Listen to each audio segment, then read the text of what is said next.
Good morning, Ms Taylor. Are you ready? Yes. Thank you. Thank you. Good morning, Ms Taylor. Good morning. You'll need, so far as I'm concerned, for my relatively few questions, you'll need your proof of evidence, which I think you have on the desk, the design and access statement that is there somewhere. You've got it. You may also need one or more of the documents that are on the table, but I just went over and checked this morning. I think that's probably all we'll need, but we may also need to look briefly at the draft deed of variation. If we do, I'll lend you a copy. And you have one, do you? Fantastic. Thank you very much. You say that you're giving, I note from the heading of your proof of evidence, you say that you're giving expert evidence, expert statement in support of the Seven Sisters Market Traders. That's right, isn't it? Yes. If we just look at your the area of expertise that you suggest, you're not a chartered town planner, but you are a PhD student at the Bartlett School of Planning. That's right, isn't it? That's correct, but I'm interdisciplinary between planning and geography at the UCL. Jolly good, thank you very much. And you tell us in paragraph 2 that your research interests are urban planning and diversity. Yeah. Economic diversity, yes. That's fine. Urban planning and economic diversity. So the areas of expertise you claim are presumably planning and, I'll amend my notes, economic diversity. Is that right? That's right. At paragraph 30, page 15 onwards, you deal with the planning policy context for the order scheme. It's no criticism, but this does not purport to be a comprehensive account of the relevant planning policy context, does it? No, that's correct. I sought to highlight the issues that I felt had either not been adequately dealt with by the Council in its evolving planning framework, or that were particularly pertinent to this case, and including in relation to the broader case that needs to be made around economic and social well-being and alternative schemes. So that was the reason for my selective reading of the planning policy context. In the development plan, the site is allocated for comprehensive mixed-use development, isn't it, in the saved UDP? That's correct. Do you acknowledge that in your proof of evidence? I believe I do. The point that I make is towards the end.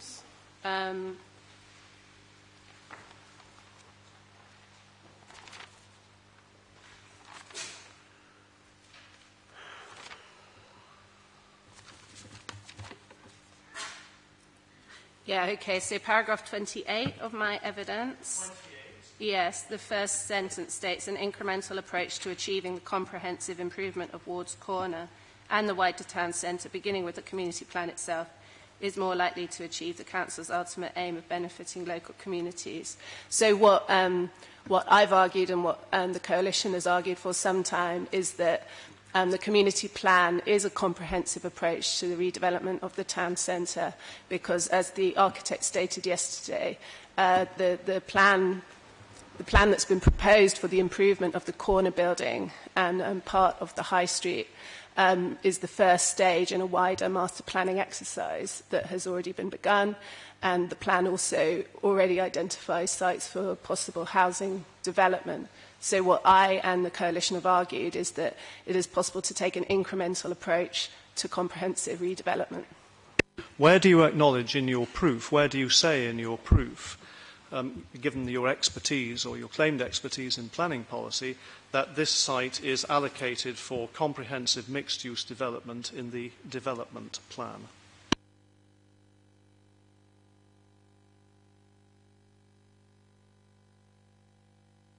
I think it's implicit in my statement, actually, because what I'm saying is that I acknowledge that the Council is seeking a comprehensive approach I haven't found it necessary to specifically detail the site allocation. I think I referred to the site allocation in the emerging AAP earlier in my statement, so I think it can be taken as read that I am aware of the site allocation and what it says. My statement is simply trying to respond to the Council's argument in its statement of case that the community plan is not a comprehensive plan and therefore is not an alternative way of meeting their objectives for the comprehensive redevelopment of the site. So that is the reason why I don't see the need to repeat that. It's stated in the text. My argument concerns the Council's dismissal of the alternative plan. Right, well, I don't accept that, but I'll move on. Also, not only is the site allocated for comprehensive mixed-use development in the UDP, it's also allocated, as you've just acknowledged, in the Emerging Area Action Plan for development, isn't it? It is. So the local policy context is firmly, and has for over 10 years, been one of development, comprehensive development on the site, now including reprovision of the market. That's right, isn't it? I think the Council, since 2004, in its development brief, has sought to has communicated its wish for a comprehensive approach to development in the town centre, by which is understood a strategic approach connected with master planning, and the Coalition has always argued that such a comprehensive strategic approach can be taken, which is in fact more in keeping with the historic nature of the area and its specific strengths. So that is the argument that I make also. You draw attention. Can we go to paragraph 31, please, page 16?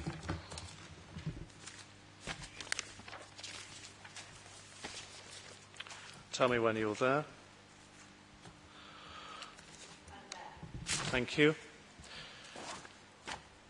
You draw attention to planning policy guidance about support for markets. You refer to the NPPF, paragraph 23, and the London Plan, and paragraph 4.8 of the London Plan.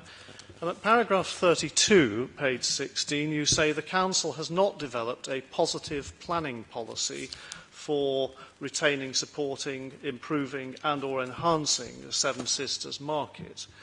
Can we just go, would you mind, to the Area Action Plan, please? It's on your desk, and I've put a tab in the pages relating to this particular site at SS5.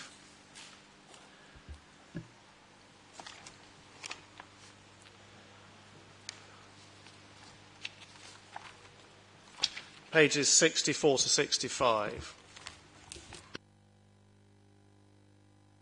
Yes, I'm there. Thank you very much. In the Area Action Plan, there is a specific allocation for this site, as we've just said. Mixed-use development. It says, providing town centre uses at ground floor level, including a replacement market with residential use above. If we go to the commentary at 5.35, it says the Seven Sisters market should be reprovided on this site and the size and cost of stalls controlled to ensure they're accessible to local independent traders. And then at the foot of the page, proposals should ensure reprovision of the existing market will be on site, and arrangements should be made for the temporary housing of the market while the proposal is being built out. In a proposal for development of the site, which is what the development plan has provided for over 10 years, that is as positive a planning policy for the market as it is possible to provide, isn't it?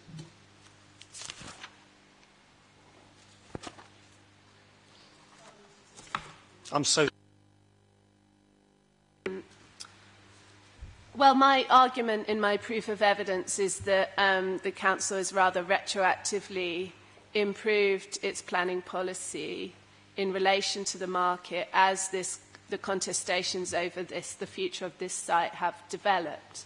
So I note this document is now the adopted area action plan dated July. Okay, but the one I have in front of me says adopted. So I think the thing about positive planning is it's positive, it's proactive. So that was my, that's the reference in paragraph 23. So I think the planning history of this site is extremely relevant. What I was trying to draw attention to in my proof was that planning history, so that one may see certain statements in planning policy now. That doesn't mean a plan has been positively prepared. In terms of, one can argue about whether the council's plan meets national planning policy, London planning policy, but my understanding is that what the inspector must be concerned with is whether the order scheme, not the plan itself, meets national planning policy, the London plan, the local planning framework, etc. So that's what I've been concerned with in my proof.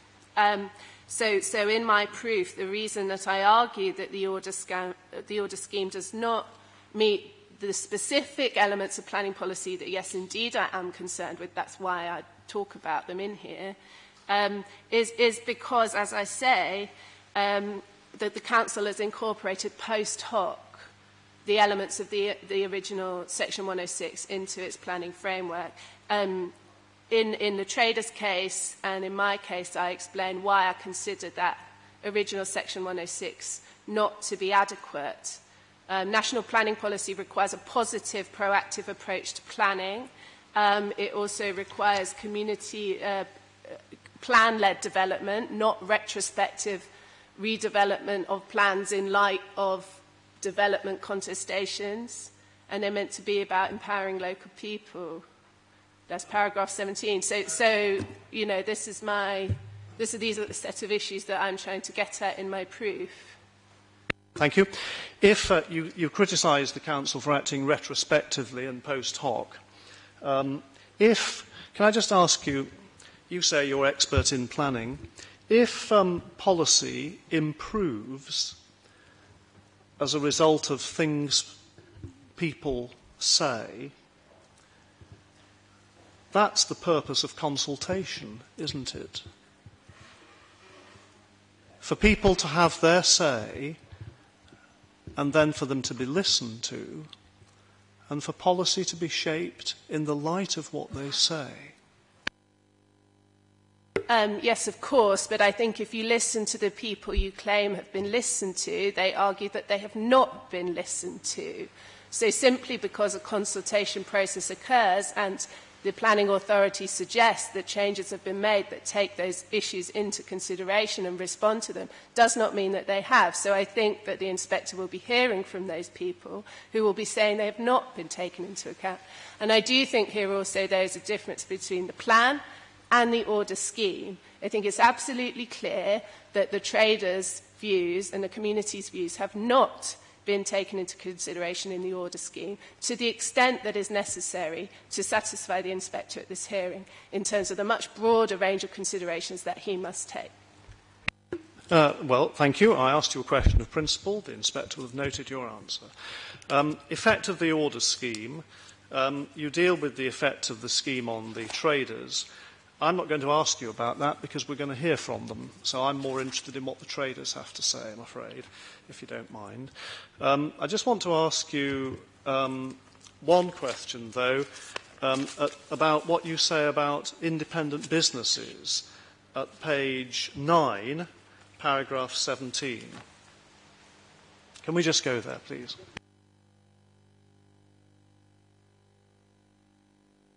Tell me when you're there. Thank you very much. This is a point, I think, separate from the market traders. You say that small businesses on the site are even less likely than the market traders to be able to access the small retail units, and you say there's been no reduced rent period proposed. Now that Airmos has withdrawn, as far as I'm aware, no small retailer affected by the scheme is giving evidence, so I just want to ask you a question, if I may. Is that okay? That's okay. Thank you very much. Just have a look at, if you would, at the draft deed of variation. You've got a copy of it. I do. Thank you very much. Can we go to, in Schedule 4, in Schedule 3 of the draft deed of variation, I'm looking at paragraph 4, which in my version at least is at page 14, the amended version. Do you have that? I have paragraph 4 headed the market lease at the top of page 3. I think this was an annex to the EQIA. I think that's how I have it. If you don't mind, I'm going to hand you a copy of the draft deed of variation as has been submitted to, suggested, the amended draft deed as has been submitted to the Ms. Ferrier-Tinter's side. I just want you to have a look at one bit, if you don't mind. I'll just bring it over.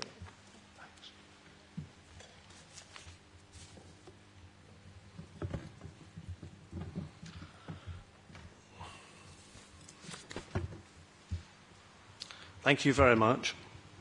I'm looking at page 14, which is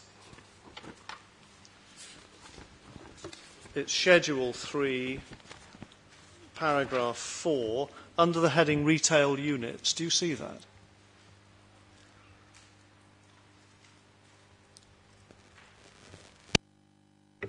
Yes, I have that now.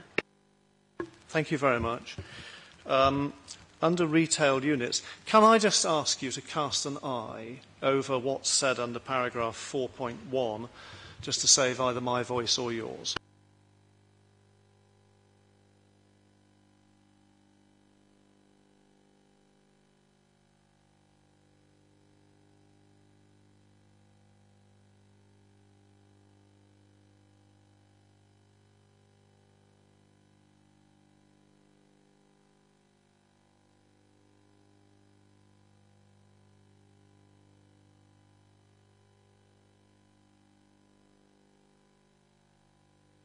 I think I've understood now. Yeah, thank you. Thank you. My question isn't so much about the details of the wording, it's simply this. You have no evidence that independent retailers will be unable to afford rents at the new development set in accordance with Clause 4.1, do you? I think the issue of whether they can afford the rent level is rather less relevant here because there's no temporary arrangements being made for them.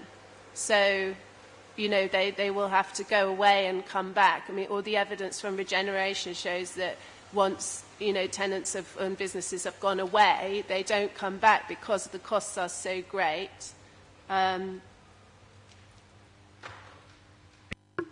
You are not speaking, are you, for particular businesses, for particular retail businesses, are you? No, I'm speaking in relation to my research and knowledge of them. And on that basis, I think I would just correct something you said prior to this question where you stated that the issue of the independent businesses was separate to the issue of Seven Sisters Market Traders because my research shows that's not the case. They do trade with one another. The specialist role of various of those small independent businesses on the wider site in terms of serving low-income populations, serving ethnically diverse populations, providing specialist skills, they are intimately related with Seven Sisters Market Traders. I also would like to correct, well, perhaps elaborate on a suggestion that because objections have been withdrawn, the issues that we're debating here are no longer relevant. That indeed is not the case. From my perspective, you know, we're at a key moment in this long development, which has been highly contested all the way, and which those small businesses in the wider site have been intimately involved in the community plan, have supported it throughout. And as in the case of traders, as time goes on, pressure increases and people are faced with increasing pressure, increasing strain, and at some point, whatever, they make their own decisions. However, the planning inspector must consider the broader issues of the case, not whether any individual has withdrawn an objection or not. Jolly good, thank you. The only reason I'm asking you that question is that, as far as I'm aware, Airmos was the only independent retailer who was giving evidence. That's all. All right, thank you. Alternatives to the order scheme, then, please. Just next, it's your paragraph 19 onwards. The alternative that you discuss in your proof is the scheme you call the community plan. That's right, isn't it? I discussed two alternatives in my proof. One is the community plan and one is Apex House, the Granger plan. Sorry, you're quite right, and I'm going to ask you about Apex House. You said there's no suggestion in your written evidence. There's no suggestion in your written evidence, is there, that the market simply continuing as it is, without either redevelopment or your alternative scheme in place, is an option? I'm not arguing that. No one is arguing that. I think hopefully the inspector has heard that market traders and the community over the last decade have made a number of attempts to obtain the market lease in the short term and have had many conversations with TfL that are ongoing about obtaining a long-term lease of the market, and indeed the inspector has heard new information about a request or a wish to purchase the building only yesterday. So I think it can be clear that no one in the community is arguing for things to remain as are. And indeed, all of the minutes with the MAM, Seven Sisters and Quarterbridge demonstrate that the traders are consistently raising issues regarding the maintenance of this building and demanding improvements. So I, of course, am not arguing for this thing to remain the same. Neither is it my understanding that anyone else on the site is either. Really helpful. Thank you very much. Right. Let me just ask you one or two questions about the community plan. I don't think there's very much I need ask you, actually. I'm not, if you don't mind, going to ask you about viability. We've had cross-examination yesterday of two witnesses on that, and I think the inspector has enough information about that. Just want to ask you briefly about, please, what you say at page 10, paragraph 20. Page 10, paragraph 20, just to identify what we're dealing with. You refer to the community plan there and compare it to the Granger scheme by reference to figures that were erroneously, we now know, at the foot of, contained in the pre-submission version of the Area Action Plan. That's right, isn't it? Yes, I think I mentioned that yesterday or so. I think I mentioned that yesterday or so. All right, thank you very much. So the planning application scheme, or the scheme which got planning permission in 2014, doesn't contain residential development, does it? No, not within the current scheme, but it points to a site that could provide housing. And as I think the architect made clear, the intention is the Trust's objectives are for the wider redevelopment of the town centre. A master planning exercise was done alongside the community plan. So it's absolutely the case that the community plan is the starting point for further improvements in the town centre, including housing delivery. Just in connection to that, you've challenged at paragraph 27 the assertion that the community plan wouldn't provide comprehensive development of the order land. It's right, isn't it, that no firm proposals have been put forward by either you or the coalition for any development beyond that for which planning permission was granted in 2014.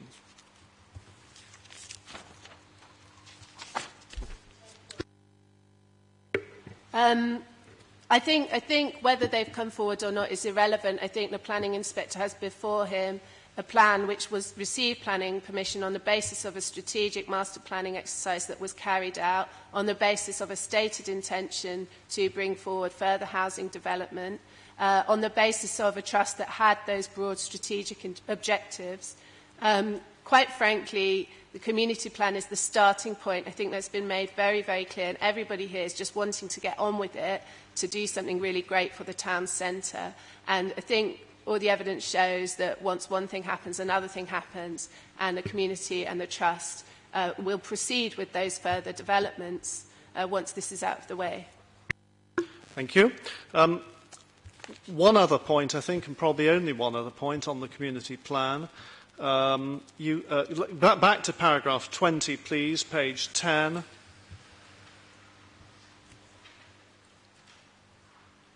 Do you have that? Thank you. You say at that paragraph that the community plan will bring 300 new jobs, 300 new permanent jobs. To help you, I think you say that it's about 10 lines up from the bottom of the paragraph. Okay, thank you very much. It's the sentence that says, bringing this unused space back into use. This is what's contained in the planning permission, presumably, will deliver 300 new permanent jobs, not including construction jobs, including in addition to the 150 jobs already on site. And the basis for that you give is the DAS, the Design and Access Statement, at page 25. Can we just go there, please?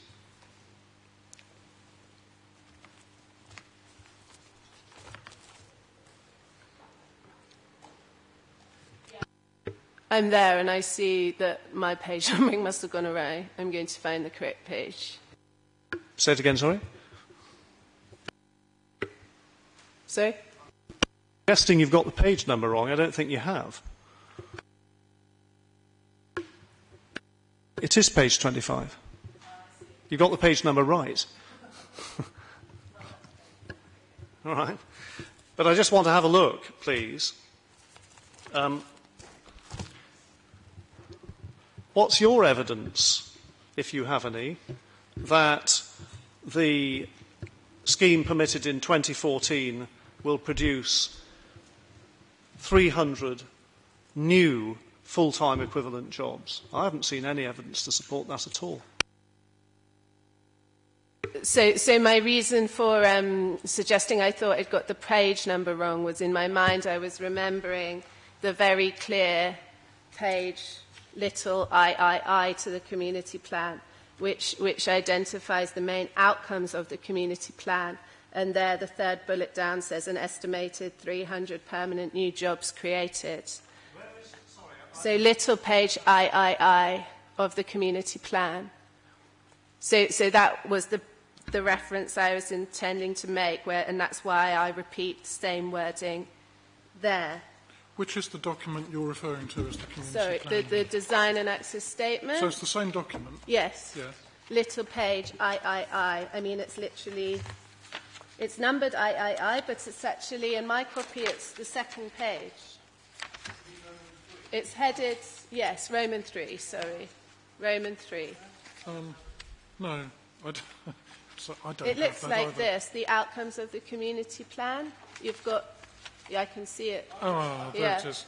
Yes. So the third bullet down, an estimated 300 permanent new jobs created.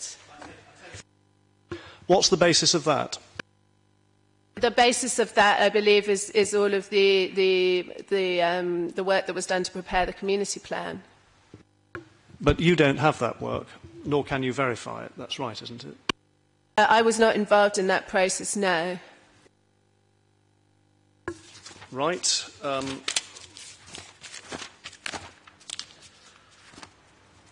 Can we go to paragraph 29, please, page 15?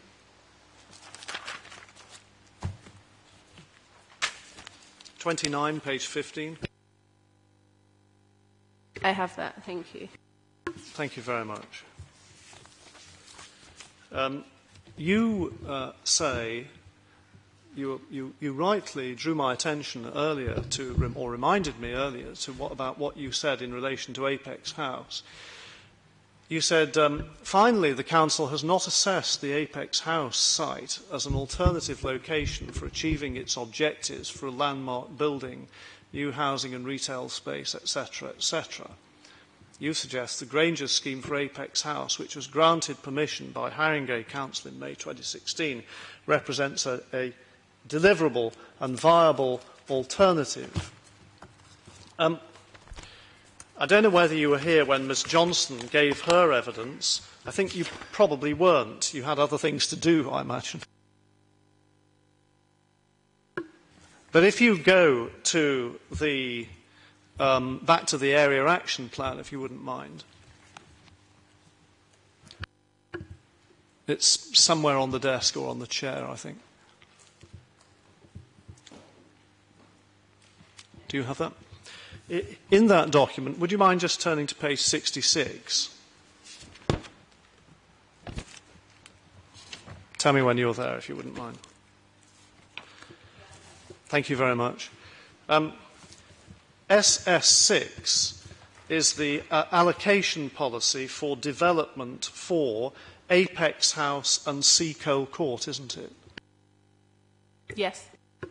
So, at least in the document that's going to be the part of the development plan after next week, Apex House is not an alternative development, is it?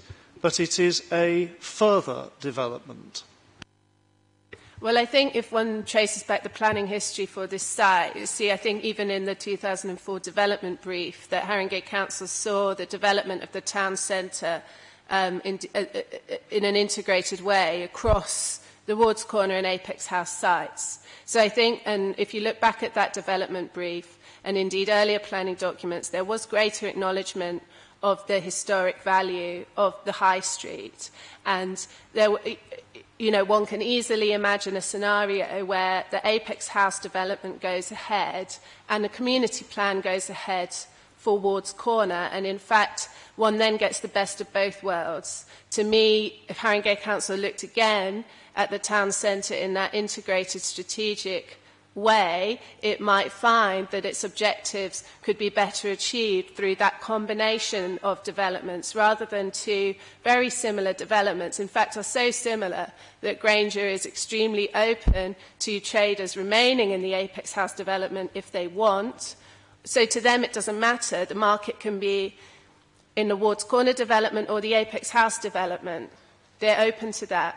So this is what I'm drawing the inspector's attention to, that it's actually, if we think about the town centre as a whole, there is a real benefit for Haringey Council in thinking again about a more sensitive incremental development of the Wards Corner city block that has the potential to achieve a great deal of benefit, as well as reassure everybody in this room who's concerned with the market, the ethnically diverse and low-income populations it serves, and its extraordinary potential as a real destination for Tottenham, and still have something that looks, you know, like nice and snazzy or whatever, the different sort of way, model that the Granger development provides that has its benefits, of course, and those will be debated too. But I think what I was trying to draw the attention to for the inspector is that Haringey Council is concerned with the town centre as a whole.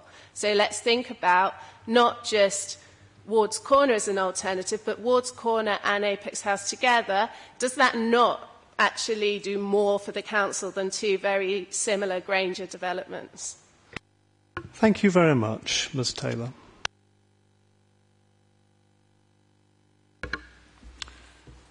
Thank you, Mr. Corner. Ms. Taylor, let me just see whether I have any further questions for you.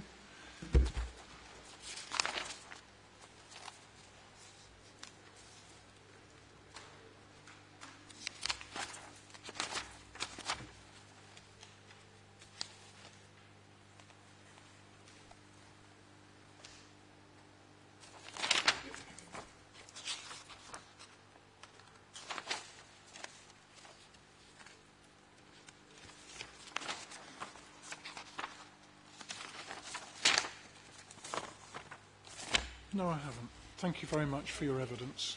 Thank you.